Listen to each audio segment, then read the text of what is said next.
So hello guys, welcome back to my YouTube channel set time bound goal. This is Sandeep भैया। And guys, आज हम बात करने वाले हैं दिल्ली के एक ऐसे बवाल कॉलेज के बारे में। अच्छा, वुमेन्स कॉलेज है इसलिए बवाल नहीं है, बवाल इसलिए है क्योंकि इसका प्लेसमेंट बवाल है। अब चूंकि काफी लो रैंक तक मिल जाता है कॉलेज, और यहाँ पर एडमिशन लेना उतना टफ भी नहीं है। और खासकर अगर मैं इस कॉलेज के प्लेसमेंट स्टैटिक्स की बात करूं तो भाई साहब बहुत तगड़ा है। हालांकि रजिस्ट्रेशन की वजह से डीटीयू और एनएसयूटी जैसे कॉलेजों में भी बहुत सारे बच्चे क्या कर रहे थे, सफर कर रहे थे प्लेसमेंट के मामले को लेकर। पिछले सालों की तरह इस बार उतना भी बढ़िया प्लेसमेंट नहीं था, बट ऐसे केस में भी आईजीडी2 में फुल टुच प्लेसमेंट चल रहा था। लगातार इसका प्लेसमेंट क्या कर रहा है भाई साहब, लगातार इसका प्लेसमेंट ग्रो करता जा रहा है। एवरेज पैकेज हर साल बढ़ रहा है, और इस साल तो भाई साहब और भी बढ़िया एवरेज पैकेज है। काफी जबरदस्त कॉलेज है, और जिस रैंक पर मिलता है उस हिसाब से काफी शानदार कॉलेज है, सच बता रहा हूं। और अगर इस कॉलेज की बात करूं तो भाई सबसे पहले मैं बता देता हूं, ये सिर्फ महिलाओं के लिए, सॉरी लड़कियों के लिए है। तो भाई जो मेल लोग हैं वो जा सकते हैं, या फिर अगर आप देखना चाहो तो देख भी सकते हो सकता है आसपास आप भी कॉलेज ढूंढो। But don't worry guys, we are just going to start this college, we are just going to start the review of this college IGDTU. Okay, IGDT में एक चीज मुझे थोड़ी सी बड़ा दुखदाई लगी। कैंपस एरिया बहुत छोटा है, मात्र 60 एकड़ में बनाया गया है। बट दिल्ली में इसका एड्रेस जो यही एक कश्मीरी गेट के पास ही है।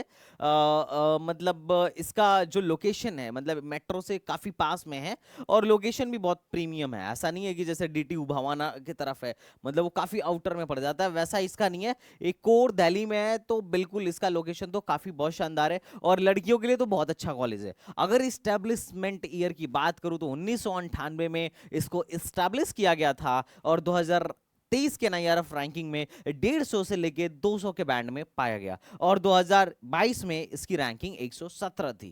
खैर, एनआईआरएफ रैंकिंग से तो मैं नहीं मानता कि इतना ज्यादा, मतलब सिर्फ एनआईआरएफ रैंकिंग देख के तो कॉलेज बिल्कुल मत डिसाइड करना है। मैं बार बार बोल चुका हूं, और अभी भी बोल रहा हूं। मेरा जो कॉलेज है इसकी एनआईआर रैंकिंग तो काफ़ी अच्छी है, जबकि एनआईटी इलाहाबाद वगैरह से काफ़ी अच्छी है हमारे कॉलेज की। आई थिंक एनआईटी इलाहाबाद तो 40 के आसपास है, हम तो 30 के आसपास हैं। पर फिर भी एनआईटी इलाहाबाद की जो प्लेसमेंट है यूपी में, अलीगढ़ मुस्लिम यूनिवर्सिटी के प्लेसमेंट से काफ़ी मच फॉर बेटर है। तो सिर्फ एनआईआर रैंकिंग पे मत जाना, है ना। अब मैं बात करता हूँ मोड ऑफ एडमिशन की। तो देखो, यहाँ पर जो आईजीडी2 है, यहाँ पर मोड ऑफ एडमिशन जो है, ये आईजीडी2 में जो एडमिशन होता है वो होता है जेई मेन के माध्यम से। कई लोगों को लगता है, चूंकि ये दिल्ली में है, तो कई लोगों को लगता है कि यहाँ सिर्फ दिल्ली वालों का एडमिशन होता है, तो ऐसा नहीं है। कोई भी जाके एडमिशन ले सकता है। अगर आपकी बिटिया है, बस बिटिया होनी चाहिए, अगर आपकी बिटिया है तो आप यहाँ भेज सकते हो, एडमिशन हो सकता है। बस काउंसिलिंग में उसको कोई ना कोई सीट मिलनी चाहिए। तो एग्जाम इसके लिए, इसमें एडमिशन के लिए एग्जाम आपको जेई मेन देना पड़ेगा, और आपको प्रॉपर काउंसिलिंग करानी पड़ेगी जैक दिल्ली की। क्या किसकी भैया? जैक दिल्ली की। और ये थोड़ी सी काउंसलिंग जो है ना जैक दिल्ली की, बहुत ज्यादा जरूरी है, और आपको इसके ट्रिक्स एंड हैक्स पता होने चाहिए।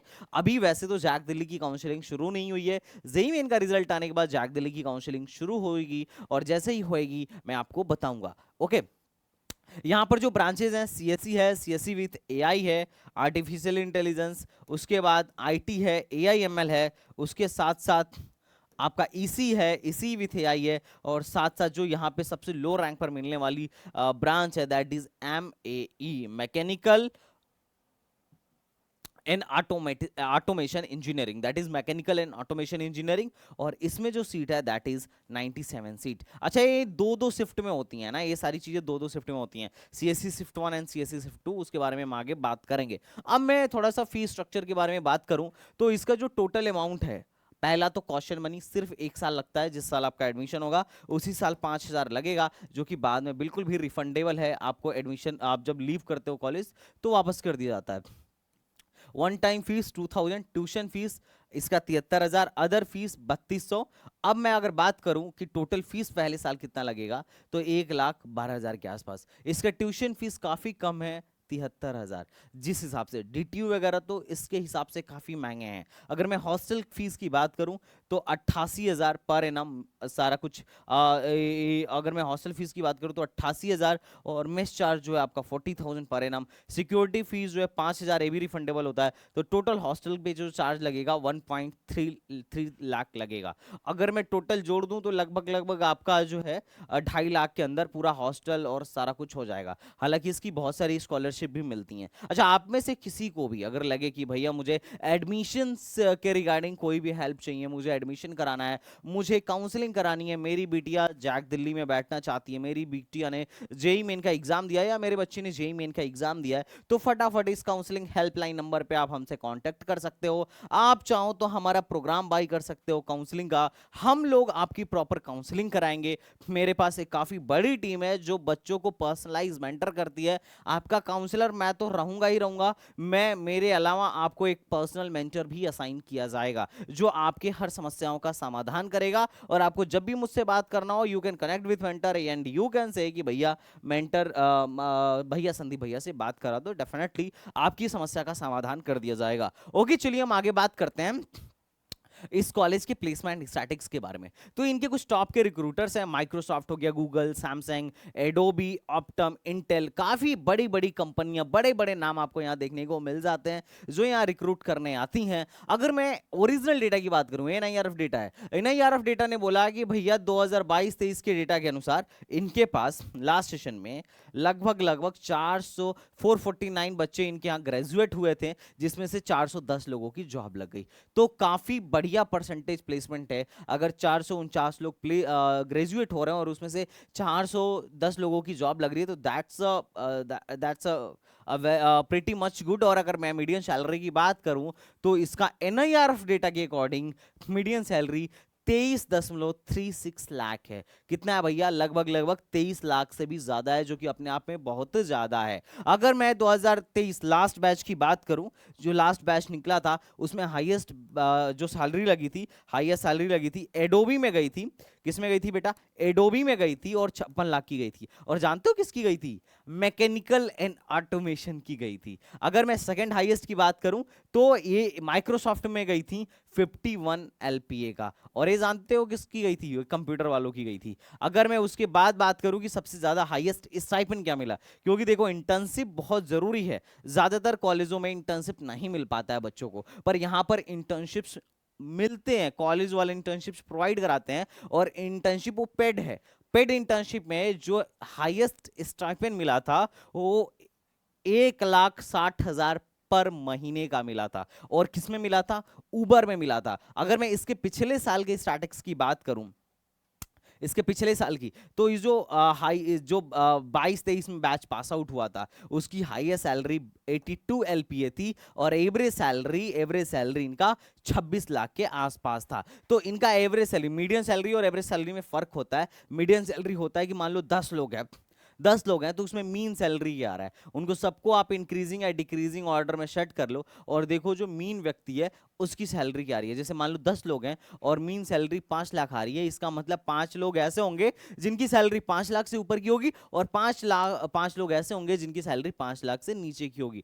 तो अगर किसी की एवरेज सैलरी, और लेकिन एवरेज सैलरी क्या होता है? एवरेज सैलरी सबके सैलरी को जोड़ के, 10 लोग की सैलरी को जोड़ के 10 से डिवाइड कर दो, दैट इज एवरेज सैलरी। तो एवरेज सैलरी और मीन सैलरी में थोड़ा फर्क होता है। अब हम ब्रांच वाइज प्लेसमेंट देखते हैं कि ब्रांच वाइज किस ब्रांच में सबसे ज्यादा प्लेसमेंट है और कितना परसेंटेज प्लेसमेंट है। तो इनका जो सीएससी 1 और सीएससी की टोटल जो सीट्स हैं, उसको आप सीएससी 1 और सीएससी 2 में बांट लो।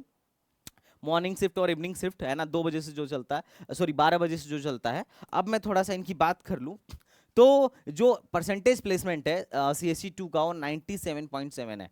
मतलब 100 में से लगभग 97.7 लोग प्लेस्ड हो गए थे।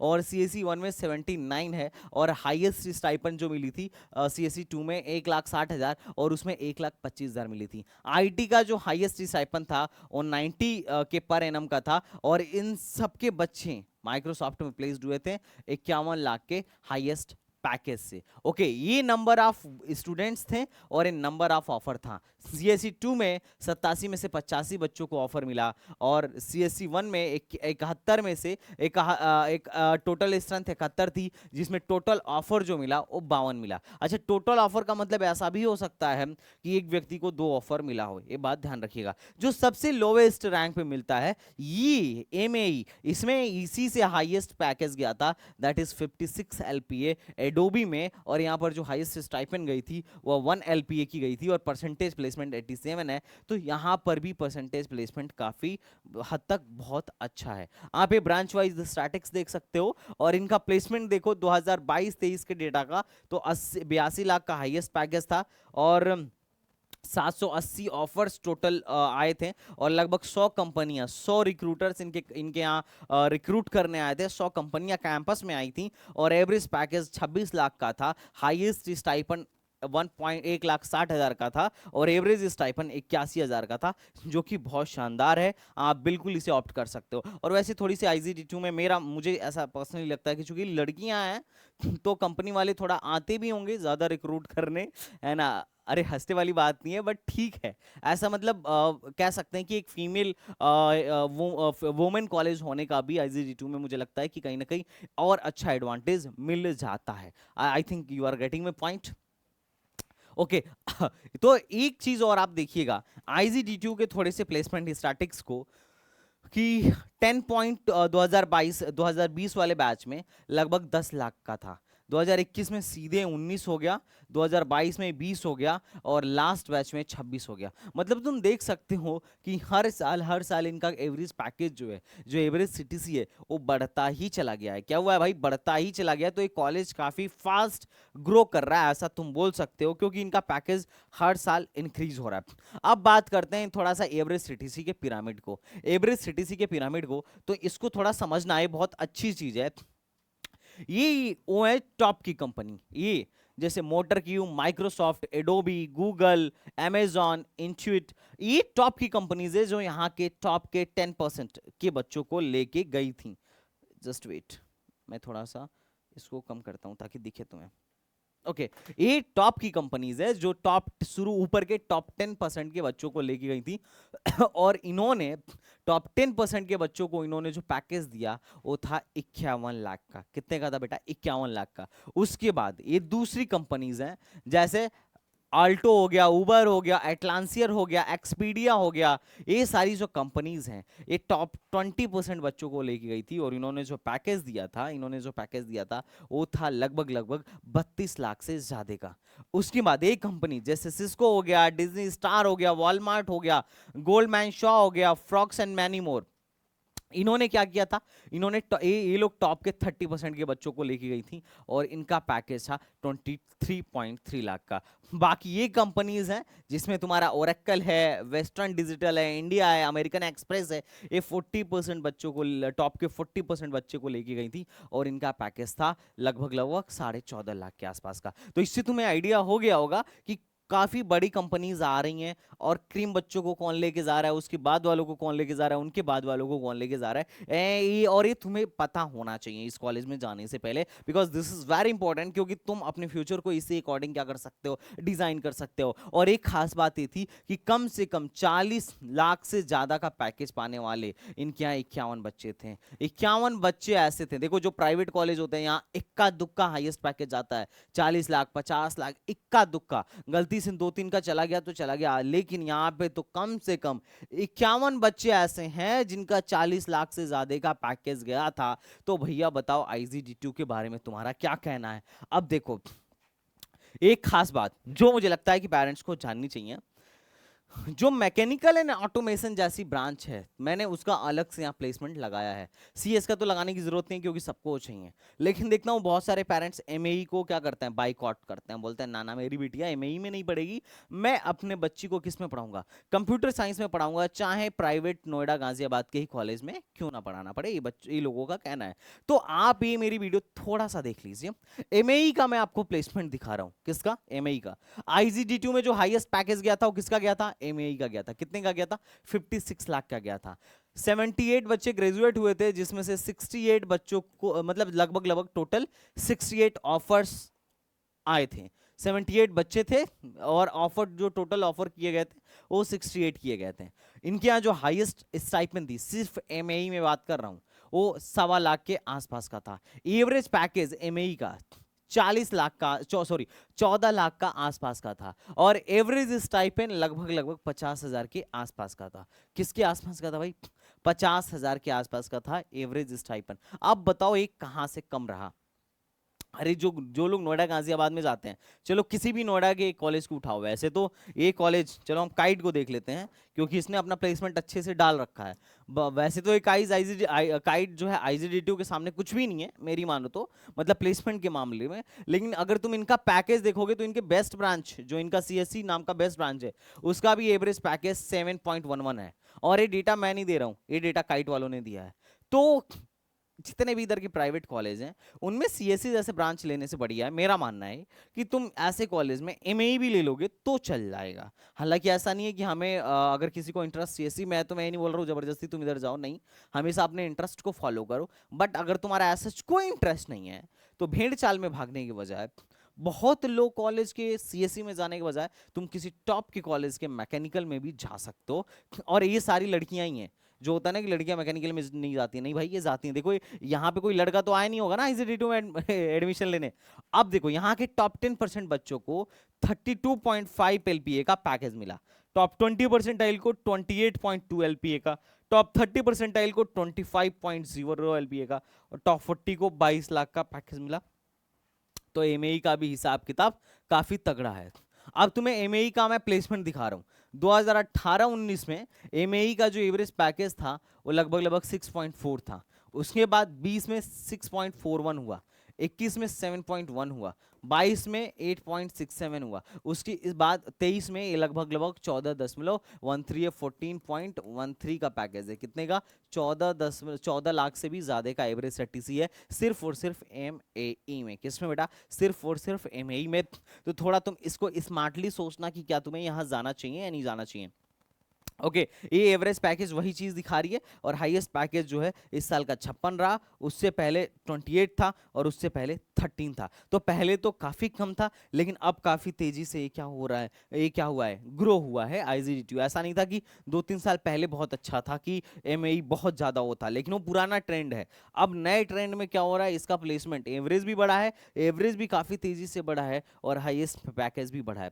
अब थोड़ा सा हम कट ऑफ के बारे में बात करते हैं। मैं आपको डेटा दिखा रहा हूँ स्पॉट राउंड 1 का। स्पॉट राउंड 2 का डेटा बिल्कुल आप ज्यादा रिलाय मत करना कि अगर स्पॉट राउंड 2 में भैया बोल रहे हैं कि 7 लाख तक एडमिशन हो जाता है तो हो ही जाएगा। रीजन क्या है कि स्पॉट में जो होता है एडमिशन वो बची खुची सीटों पे होता है। कई बार ऐसा होता है कि शुरू में बच्चों ने एडमिशन ले लिया, मतलब देखो 5 राउंड नॉर्मल होंगे, एक अपग्रेड होगा और 2-3 स्पॉट होंगे जब तक सीट नहीं भर जाएगी जैक दिल्ली की काउंसलिंग में। तो होता क्या है कि शुरू में बच्चे तो सीट ले लेते हैं दौड़ दौड़ के, बाद में जब उनको एनआईटी या कोई ट्रिपल आईटी या जीएफटीआई मिलता है तो सीट कैंसिल करा देते हैं। अब ये सीट रह जाती है वैकेंट, चाहे वो आईजीडीटी हो या एनएसयूटी हो या फिर ट्रिपल आईटी दिल्ली हो।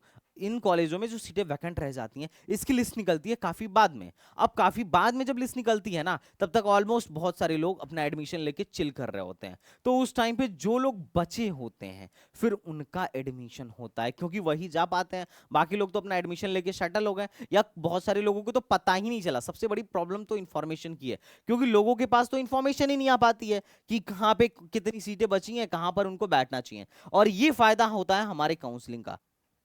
हमारे काउंसलिंग में सबसे बड़ा फायदा यहाँ मिल जाता है कि बच्चों को ज़्यादा परेशानी नहीं होती है, क्योंकि हम खुद ही उन्हें गाइड करते हैं कि देखो यहाँ इतनी स्पॉट में सीट है, चलो यहाँ अप्लाई करो, यहाँ इतनी सीट है यहाँ अप्लाई करो। तो इसके लिए तुम परेशान मत होना।